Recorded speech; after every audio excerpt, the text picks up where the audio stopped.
Wait a minute, Stanley said, a slow, predatory grin spreading across his face. For once in your life, Helen, you've got a smart idea. Dating Jack is as safe as sending her out in an armored truck. Chapter 2: The Birthday Gamble. Upstairs in apartment 201, the energy was vastly different.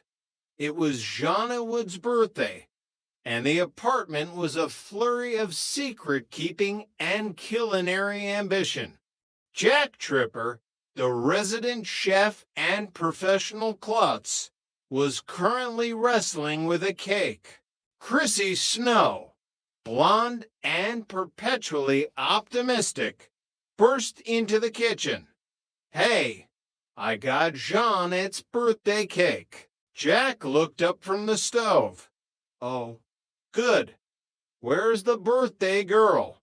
She's in the kitchen keeping an eye on your birthday dinner, Chrissy whispered, though they were already in the kitchen.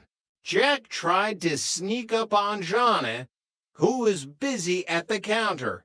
He went for a surprise kiss, but Jeanette turned just in time, leading to a clumsy collision.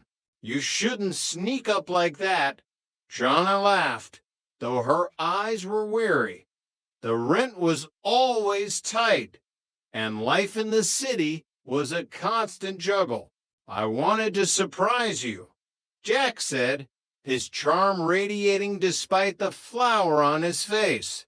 He noticed the necklace Jeanette was wearing a simple gold chain. Where's the cameo that used to be on that? Jeanette's smile faltered. I hawked it 3 months ago. We needed the rent money. The reality of their situation hit Jack like a cold wave. They were young, they were struggling, and they were a family by choice. He wanted to give Jeanette the best birthday ever, but his pockets were as empty as a politician's promise. He had bought a Jimmy cake at half price, planning to scrape off the mite to make it J.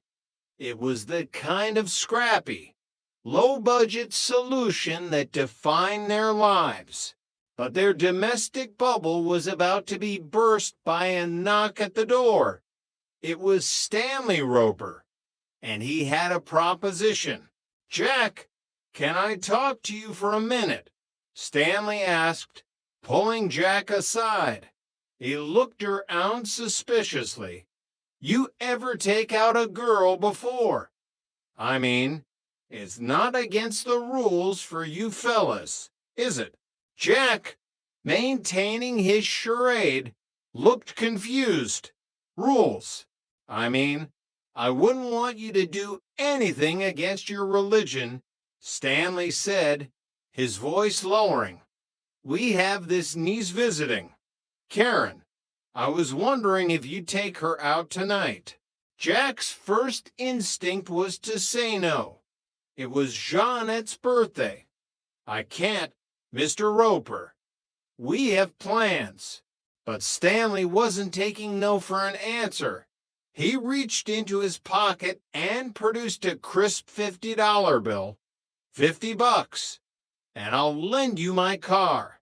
$50. To a student like Jack, it was a fortune. It was enough to buy back Jeanette's cameo. It was enough to settle the kitty for a month. But the cost was standing up his best friend on her birthday. Uncle Stanley, are you in here?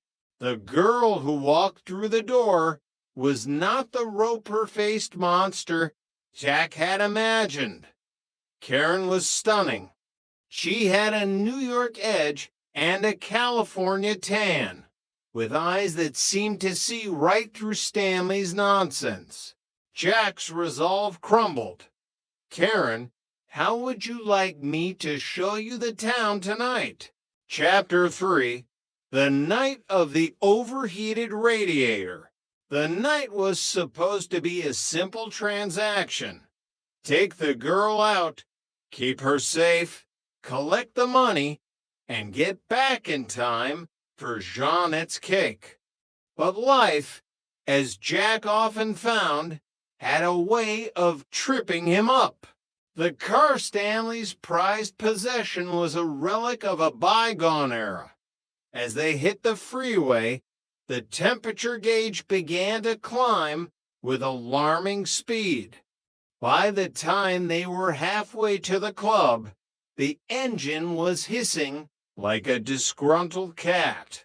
I think your uncle's car is having a midlife crisis, Jack said, pulling over to the shoulder as steam billowed from the hood. Karen didn't seem to mind. In fact, she seemed to enjoy the chaos. You sure don't act like a man who's been living with 2 women, Jack. You're focused on the radiator, Jack asked, sweating as he fumbled with the cap.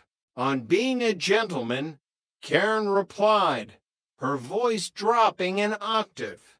Back at the apartment, the mood was souring. Jonna and Chrissy sat by the cold dinner, the J cake sitting like a monument to Jack's absence. He said he'd be back, Chrissy said, poking at her salad. Something must have happened. Someone happened, Jonna muttered. Someone with big blue eyes and a famous uncle. Are we jealous? Chrissy asked suddenly. Jonna paused.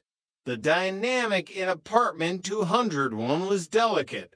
They weren't a couple, but they were a unit. No, I'm just mad. He stood us up. Meanwhile, on the freeway, Jack had finally managed to patch the radiator, but the delay had pushed them past midnight. When he finally dropped Karen off at the Roper's door, the air was cool, and the silence was heavy. Thanks for the beer, Jack, Karen said, leaning against the door frame. And for not being what my uncle thinks you are. I try to be full of surprises, Jack said. But the biggest surprise was waiting inside.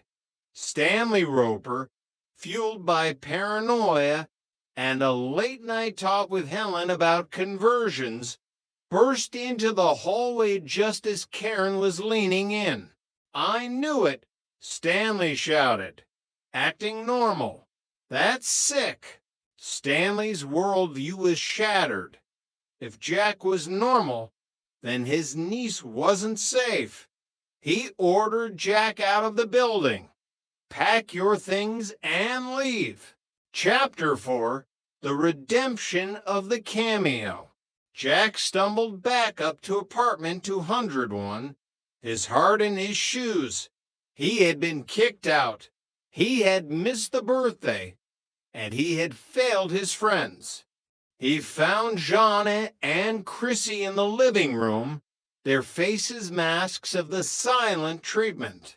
Look, I just came up to pack, Jack said, his voice cracking. Roper kicked me out, caught me with Karen.